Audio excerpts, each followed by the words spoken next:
নোয়াখালীর বেগমগঞ্জে সড়ক দুর্ঘটনায় একই পরিবারের ৭ জন নিহত হয়েছে। আহত হয়ে হাসপাতালে ভর্তি আরও ৫ জন। ভোরে উপজেলার চন্দ্রগঞ্জ পূর্ব বাজার এলাকায় এই দুর্ঘটনা ঘটে। পুলিশ ও ফায়ার সার্ভিস জানায়, ঢাকার হযরত শাহজালাল আন্তর্জাতিক বিমানবন্দর থেকে ওমান প্রবাসী বাহারউদ্দিনকে আনতে যান তার স্বজনরা। ফেরার সময় নিয়ন্ত্রণ হারিয়ে তাদের বহনকারী মাইক্রোবাসটি সড়কের পাশে খালে পড়ে যায়। খবর পেয়ে ঘটনাস্থলে গিয়ে মাইক্রোবাসটি খাল থেকে তুলে ৭ জনের মরদেহ উদ্ধার করে ফায়ার সার্ভিস। আহতদের চিকিৎসার জন্য হাসপাতালে পাঠানো হয়। পুলিশ জানায়, দুর্ঘটনায় প্রবাসী বাহারউদ্দিনের স্ত্রী ও মেয়ে সহ ৭ জন মারা গেছে। এর মধ্যে ৩ জন শিশু ও ৪ জন নারী। মর্মান্তিক এই দুর্ঘটনায় স্ত্রী সন্তান মারা গেলেও আহত হয়ে হাসপাতালে চিকিৎসা নিচ্ছেন প্রবাসী বাহারউদ্দিন। এ ঘটনায় শোকের ছায়া নেমে এসেছে গোটা এলাকায়। আগামী রোজার আগে ২০২৬ সালের ফেব্রুয়ারিতে জাতীয় নির্বাচন হবে বলে জানিয়েছেন প্রধান উপদেষ্টা ডক্টর মোহাম্মদ ইউনূস। গতরাতে জাতির উদ্দেশ্যে দেওয়া ভাষণে তিনি বলেন, এজন্য পদক্ষেপ নিতে নির্বাচন কমিশনকে চিঠি দেবে অন্তর্বর্তী সরকার। সুষ্ঠু ও সুন্দর নির্বাচনের মাধ্যমে নতুন বাংলাদেশ গড়ে তোলা হবে বলেও প্রত্যাশা জানান প্রধান উপদেষ্টা। জুলাই হত্যাকাণ্ডের বিচার এদেশের মাটিতে হবে বলেও প্রতিশ্রুতি দেন তিনি।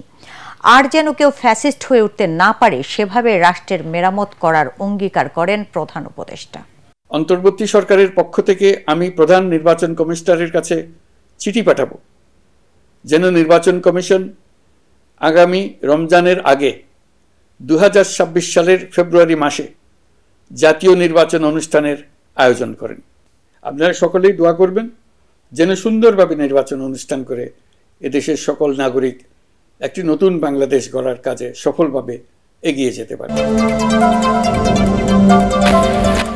অন্তর্বর্তী সরকারের জুলাই ঘোষণাপত্র জাতীয় নির্বাচনের সময় ঘোষণাকে আনুষ্ঠানিকভাবে স্বাগত জানিয়েছে বিএনপি।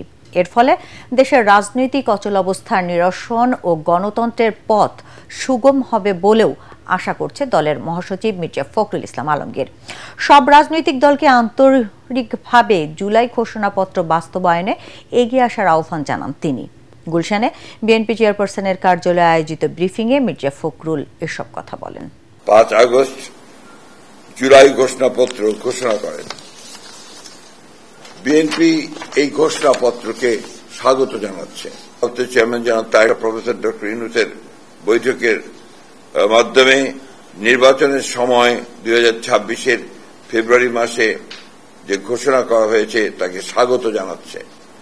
বিএনপি মনে করে এই ঐতিহাসিক ঘোষণা বাংলাদেশে রাজনৈতিক অচলাবস্থা কাটিয়ে উঠবে, গণতন্ত্রের পথকে সুগম করার উদ্যোগের ও প্রয়োজনীয় ব্যবস্থা গ্রহণের জন্য অন্তর্বর্তী সরকারের প্রধান প্রফেসর ডক্টর ইউনূস, উপদেষ্টা মণ্ডলীর সদস্য এবং সংশ্লিষ্ট সকলকে যারা এই প্রক্রিয়ার সঙ্গে সম্পৃক্ত তাদের আন্তরিক ধন্যবাদ জানাচ্ছে।